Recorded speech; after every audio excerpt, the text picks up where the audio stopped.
अस्सलाम वालेकुम दोस्तों, मेरा नाम है समीर और आप देख रहे हैं सेम टिप्स एंड व्लॉग्स। दोस्तों मैं आप लोगों को अपने चैनल पर वेलकम करता हूं। आज की वीडियो आप लोगों के क्वेश्चंस पे बेस्ड है, तो मैंने कुछ सवालात खुद से भी बनाए हैं और आप लोगों के भी सवालात कुछ ऐड करूंगा। तो आज की वीडियो बड़ी इंपॉर्टेंट होने वाली है, बहुत कुछ सीखने को मिलने वाला है आप लोगों को, तो प्लीज वीडियो को एंड तक देखिएगा। और जो लोग मेरे चैनल पर नए हैं प्लीज चैनल को सब्सक्राइब कीजिएगा और अब बताइएगा कॉमेंट बॉक्स में आप लोगों को मेरी वीडियो कैसे लगती है और आप लोगों के जो भी सवालात हैं उनके मैं जवाबात आप लोगों को जरूर दूंगा। तो चलिए आज की वीडियो स्टार्ट करते हैं।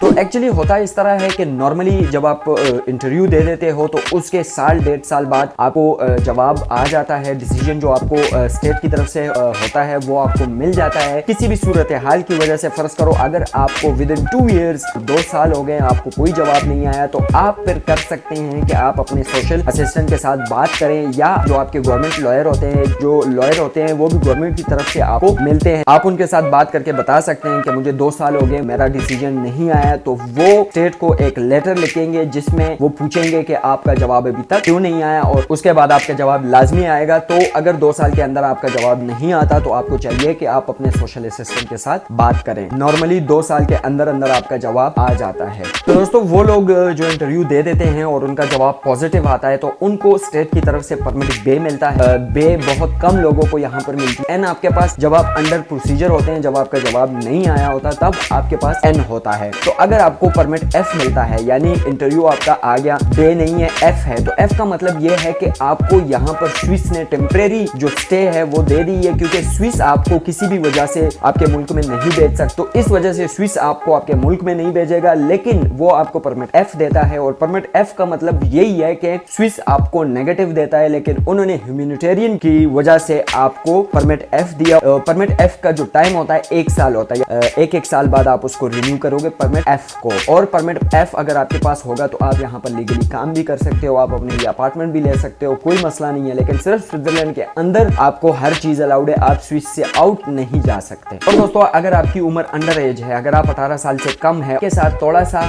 रियायत होगी, थोड़ी सी आपके साथ नरमी होगी बनिस्बत दूसरे बंदों के। आप यहाँ पर आएंगे, असाइलम करेंगे, आपको डर है कि यहाँ पर फैमिली के साथ रहने को दिया जाएगा, आप फैमिली के साथ रहेंगे। और उसके अलावा आप स्कूल जाएंगे बाकायदा, जैसे यहाँ के बच्चे जाते हैं स्कूल आपने लाजमी पढ़ना है, फैमिली के साथ रहेंगे, आप कैंप में नहीं रहेंगे क्योंकि आप अंडर एज हैं, आपकी उम्र कम है और आपके पेरेंट्स आपके साथ नहीं है। फर्ज करें अगर आपके किसी और मुल्क में फिंगर भी होंगे या आपको नेगेटिव भी मिलता है, लेकिन स्विस आपको यहाँ से निकालेगा नहीं क्योंकि आपकी उम्र कम है। 18 साल से कम उम्र के बच्चों को ये डिपोर्ट कर नहीं सकते, तो नॉर्मली दूसरे बंदे को तो वो डब्लिन लॉ के तहत इस मुल्क से दूसरे मुल्क भेज देंगे, लेकिन अगर आप माइनर होंगे तो आपको वो नहीं भेजेंगे। गाइस फैमिली के लिए ये है कि अगर आपके पास परमिट बे आपको मिल गई तो आप अपनी फैमिली को बुलवा सकते हो, लेकिन फैमिली में आप सिर्फ अपनी बीवी और अपने अंडर एज जो 18 साल से कम आपके बच्चे हैं, अगर 18 साल से ज्यादा है तो उनको भी आप नहीं बुला सकते। 18 साल से कम बच्चों और अपनी बीवी को आप बुला सकते हो अगर आपके पास परमिट बे है और अगर आपके पास काम है। अगर आपके पास काम नहीं होगा तो तब आप नहीं बुला सकते, आपको वेट करना पड़ेगा जब तक आपको 100% काम नहीं मिलता, कॉन्ट्रैक्ट नहीं बनाते आप 100% का इंडिपेंडेंट जब तक आप नहीं होंगे तब तक आप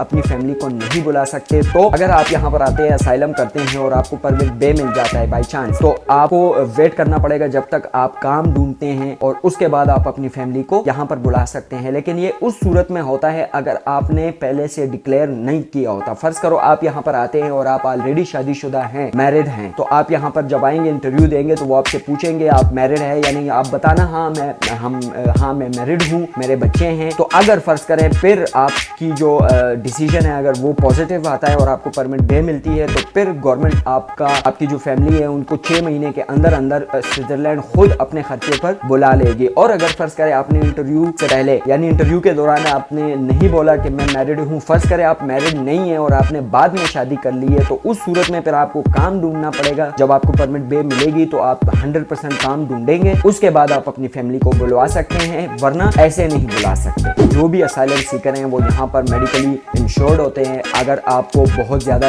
इमरजेंसी है तो आप 24 आवर्स डायरेक्ट हॉस्पिटल भी जा सकते हो बिना अपने असिस्टेंट को बताए। आप डायरेक्ट इमरजेंसी में जाएं और वहां पर आप अपना मसला बताएं, वो आपको ट्रीट करेंगे। तो दोस्तों काम की अगर बात की जाए तो आपको यहाँ पर काम अलाउड है। जब आप यहाँ पर आकर असाइलम क्लेम कर लेते हो तो सिर्फ आपको 3 महीने यहाँ पर रहना पड़ता है। 3 महीनों के बाद आपको लीगली राइट है, आप काम कर सकते हो, चाहे आपके पास परमिट N हो, F हो या बे हो। आपके पास इन तीनों में से कोई भी परमिट हो, आप स्विट्जरलैंड में अगर 3 महीने रहें तो उस 3 महीनों के बाद अगर आप अपने लिए काम ढूंढते हैं तो आप काम ढूंढकर कॉन्ट्रैक्ट बनाकर अपने सोशल असिस्टेंट को उसको दिखाकर आप काम को कंटिन्यू कर सकते हो। कोई मसला नहीं है, आपको कोई नहीं रोकेगा, आपको काम करने की इजाजत है, लेकिन 3 महीने बाद, 3 महीने से पहले आपको काम करने की इजाजत नहीं है। और उसके बाद आप बेशक काम करें, आप कहीं पे भी अपनी मर्जी से काम ढूंढकर आप काम कंटिन्यू कर सकते हैं, कोई मसला नहीं होता। तो गाइज जहाँ तक बात की जाए लैंग्वेज कोर्स की, यहाँ पर स्विट्जरलैंड में 4 जुबानें बोली जाती है जो ऑफिशियल जुबानें हैं। मैं जिस पार्ट में रहता हूँ वहाँ पर हम फ्रेंच बोलते हैं, लेकिन ऐसे भी हैं जो डच बोलते हैं और इटालियन बोलते हैं। तो आप जब यहाँ पर आते हैं आपको फुली राइट है, आप स्कूल पढ़ सकते हैं। अगर आप अंडर एज हैं तो आपको तो डायरेक्ट जो ऑफिशियल स्कूल होते हैं फॉर्मल, उसमें जाना पड़ेगा जिस तरह यहाँ के स्विस बच्चे जाते हैं। और अगर आप ओवर 18 हैं तो फिर आप अपने असिस्टेंट के साथ बात करेंगे, जो भी पॉसिबिलिटी होगी, जहाँ पर भी जिस भी स्कूल में जगह होगी वो आपको डाल देंगे स्कूल के अंदर। अगर आप स्विस में रहते हैं तो आप स्विस में यहाँ की जुबान लाजमी सीखते हैं, यानी ये ऑब्लिगेटरी होता है, ठीक है, और ये आपको लाजमी अपनी जुबान सिखाते हैं। तो गाइस चंद एक आप लोगों के जो सवालात हैं वो कर लेते हैं। एक भाई ने पूछा था, मैंने एक्चुअली एक वीडियो बनाई थी जिसमें मैंने कहा था अगर आप स्विट्जरलैंड आना चाहते हैं तो आप चेक या हंगरी में से किसी मुल्क का वीज़ा लेकर आप यहाँ पर आ सकते हैं। तो एक्चुअली इस तरह है कि अगर आप हंगरी या चेक का या किसी भी शेंगन जोन का वीज़ा लेते हैं और आप उस वीज़े पे यहाँ पर आ जाते हैं, तो अगर आप स्विट्जरलैंड आते हैं और असाइलम कर सकते हैं, क्या आप असाइलम कर सकते हैं या नहीं? तो बिल्कुल आप कर सकते हैं, बिल्कुल आपके पास राइट है, लेकिन आपको सिर्फ करना ये होगा, फर्ज करें आप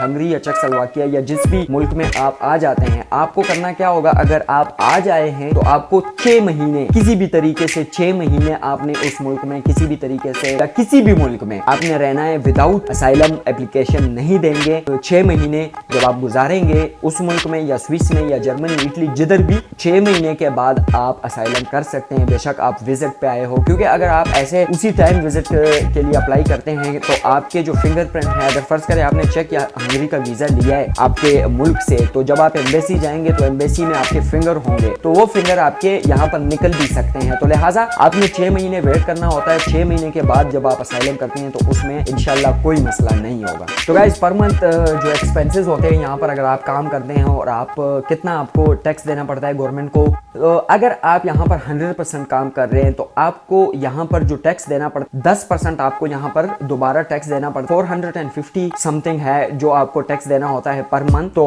तकरीबन 10% टैक्स होता है। के अलावा आप मेडिकल इंश्योरेंस जो आपका होता है वो भी 300 फ्रैंक होता है पर मंथ, वो भी आपको लाजमी देना है अगर आप बीमार हो या ना हो, लेकिन आपने मेडिकली इंश्योर्ड रहना है यहाँ पर, तो तकरीबन अच्छा ही बचता है। अगर आप स्विस में 100% काम करते हैं तो आप टैक्स और सारी चीजें देने के बाद भी आपको अच्छा पैसा बचेगा। दूसरे मुल्कों के हिसाब से, जिस तरह for example Germany, Italy, Belgium में मैक्सिमम जो होते हैं 1000 या 1200 यूरो मतलब तनख्वाह होती है, मंथली सैलरी होती है, तो उनसे यहाँ पर फिर भी बेटर है। यहाँ पर आप वो सारे टैक्सेस देने के बाद भी अपने लिए अच्छे पैसे बचा सकते हो। और दोस्त ने पूछा था कि अगर हम कैंप में लॉयर कर लेते हैं, हायर कर लेते हैं, तो क्या हमें कैंप में नहीं रहना पड़ेगा? तो जब आप यहाँ पर स्टार्टिंग में आते हैं आप लॉयर कर ही नहीं सकते, यानी स्टार्टिंग में आपको राइट नहीं होता लॉयर वगैरह करने का, क्योंकि आप बिल्कुल अंडर प्रोसीजर होते हैं, आप बिल्कुल बिगिनर होते हैं, यानी अभी आप आए हैं तो आप उस वक्त लॉयर नहीं कर सकते। और आपको वो जो पहले वाले दिन होते हैं वो आपने कैंप में लाजमी गुजारने होते हैं। बेशक आपके पास